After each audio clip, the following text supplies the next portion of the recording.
Hello friends, welcome to part 2 of short-term online course on exploring pointers in C. Now today we'll go to the declaration of pointer variable.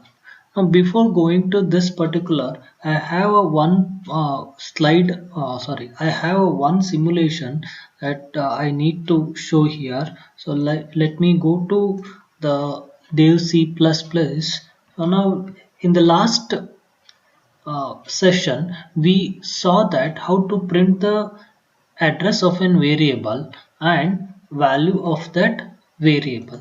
Now slightly I have one more printf statement I'll try to put. So I'll copy this line where I try to obtain the value of now I.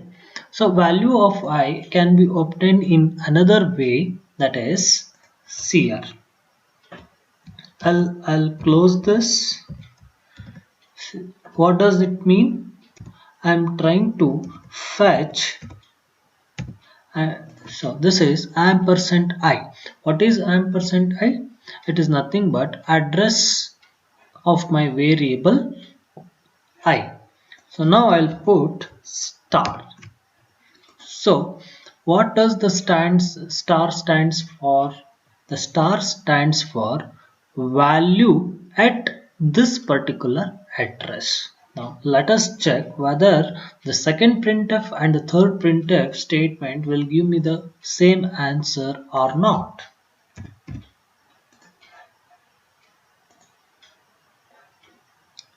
I should compile and run. Compilation and run process. Okay, now you observe that what did you observe here? So the first statement is about address. The second printf statement is I am trying to print the variable content, that is I, the value of I. And the third one is again I wrote ampersand I, then I put a star. What does it mean? Ampersand I means address, star indicates value at this address.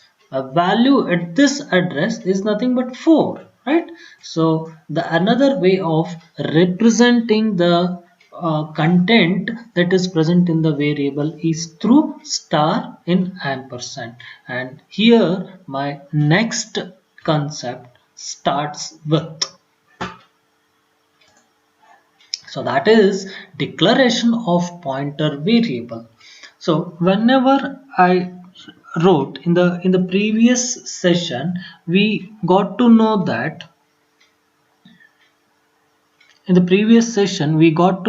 it is quite wrong where I try to declare ampersand x is equal to 7, which is not the way to represent any variable, as it is not a variable. So it is an operator. Now here I make a simple change that I write ampersand x, which is nothing but the address of variable x. Here in this case I declared int x equal to 5, where x is a, so let me take you to the visualization through the memory. So this is nothing but there exists a memory. So this value is, this memory name is x and the content is present here, it is 5, right?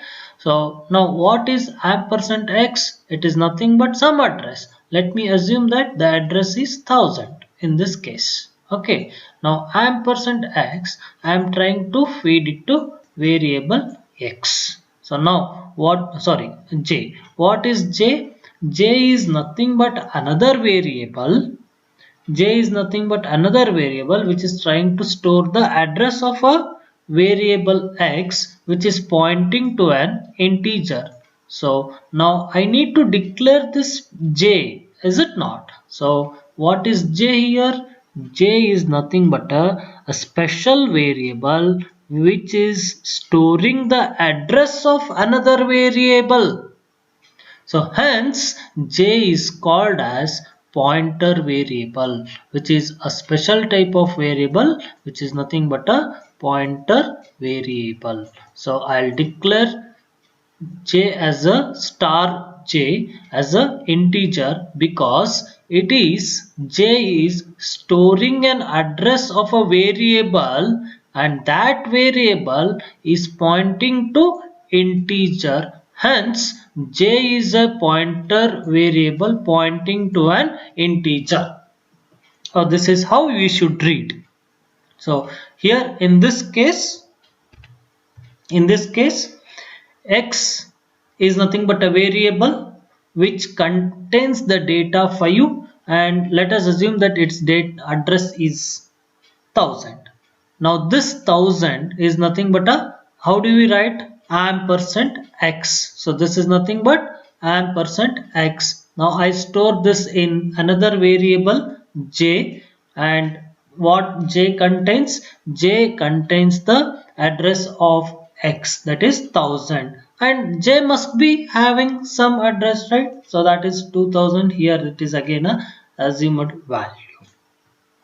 Now what is j? So the point is very clear. J is a pointer variable which is nothing but a special variable which holds the address of another variable, and it is called as pointer pointing to an integer data type. Now the meaning of star. What is the meaning of star here? See, j stores the address of another variable. But what is the meaning of star j? So star j stands for value at that address. So I told you that, so ampersand of x, right now we saw the output. That's why I purposefully I showed you that particular simulation.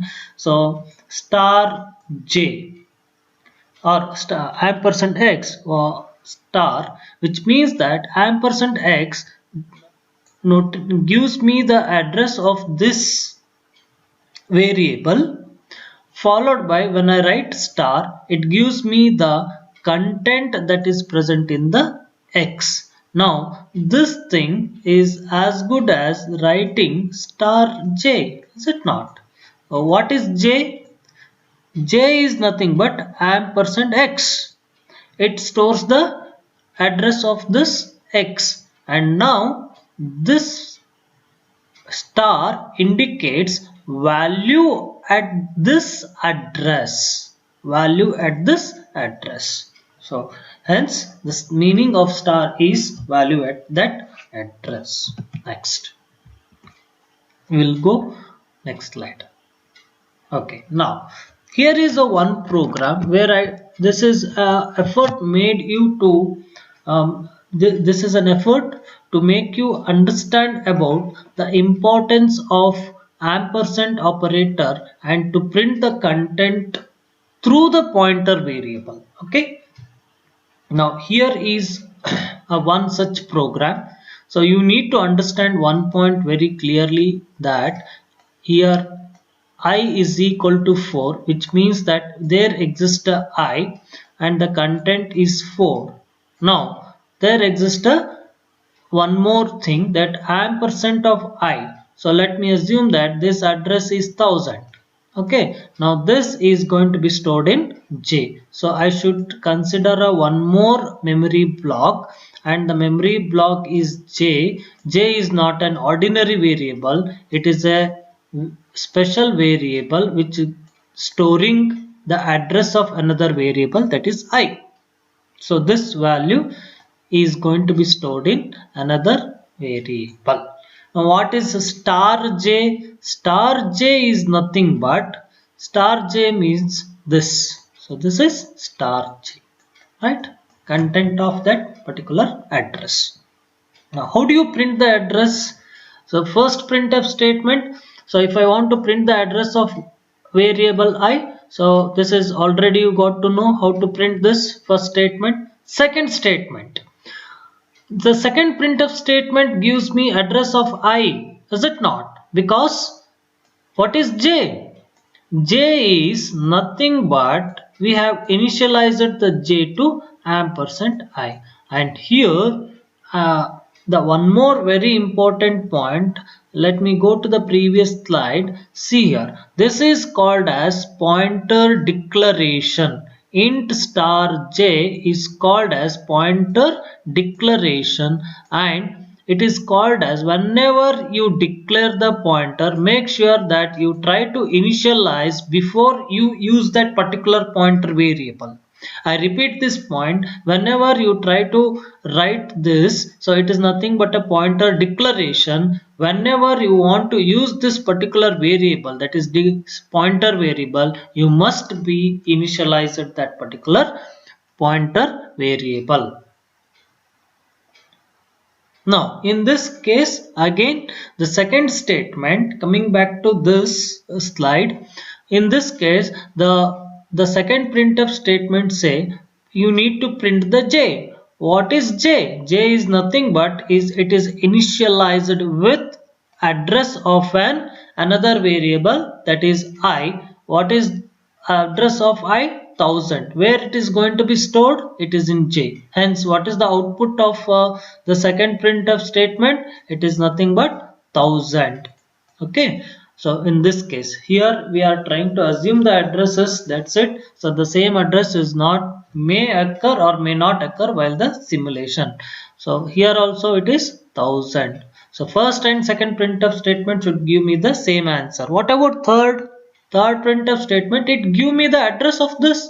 So let us assume if the address of j is 2000, so now it will give me the address as 2000. That's it. Is it not? Okay. Now we'll go for printing the value of those variables. Now, which are the variables that we have used? I. Now let us see how I am trying to access the variable content.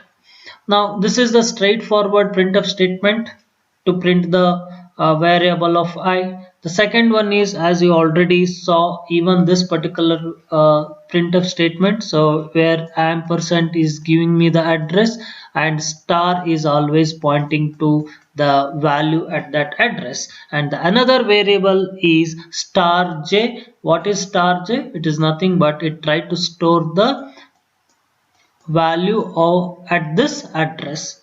So this is how you can go from left right to left, so you will get j first, right? What is j? J is nothing but address of another variable.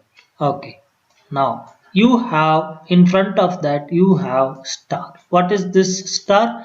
So go to this address and go to this address, and in that particular address you look into the content. That is what the meaning of star, value at that address. Okay, now let us see the simulation result of this, whether we're going to get all the three values with respect to same answer or not. So let me copy this program and I'll paste here. Okay, now here first and second printf statement should give me the same address, third is different address, third printf statement, and with respect to printing the values, all the three printf statement must be the same value, right?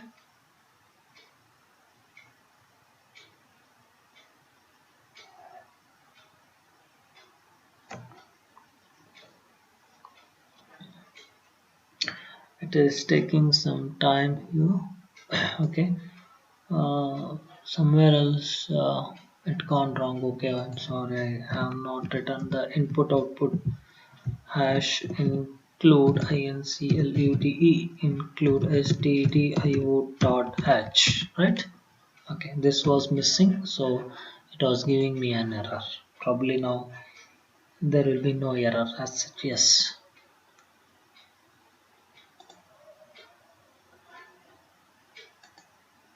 Yes, now the program is error free. Let me run the program.